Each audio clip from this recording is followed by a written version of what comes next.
بسم اللہ الرحمن الرحیم۔ امام حسن کی شہادت کے ایام گزرے، دھوکہ دیا گیا، معاہدہ کر کے لوگ پھر گئے تو امام حسن کو صلح کی پیشکش کی گئی۔ امام حسن نے نہیں کہا، نبی پاک نے کفار و مشرکین سے صلح کی، اور یہاں باغیوں نے کہا کہ ہم سے صلح کر لو دھوکے بازی کے ذریعے سے۔ تو نبی پاک کی صلح کی تو مسلمانوں کو سمجھ آ گئی، نبی پاک کو حق سمجھتے، شرم نہیں آتی؟ اس کے بیٹے حسن کو حق نہیں سمجھتے؟ حسن علیہ السلام حق تھے اور باغی باطل تھے۔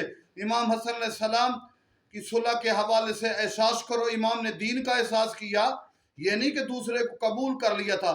آفتاب جہان ماتاب زمان امام زمانہ جب آئیں گے بتائیں گے میرے امام زمانہ کے جد امجد حسن آقا کی کیا حقانیت ہے۔ جنہوں نے دھوکہ دیا ان کا بھی لوگوں کو جو چھپا رہے ہیں سب نقاب الٹ دیے جائیں گے۔ حسن کے دشمن بے نقاب ہوں گے، حسن کا نام بلند ہوگا۔ مہدی آل محمد کے آنے سے حق والے سارے خوش ہوں گے، باطل تباہ ہوں گے۔ والسلام علیکم ورحمۃ اللہ۔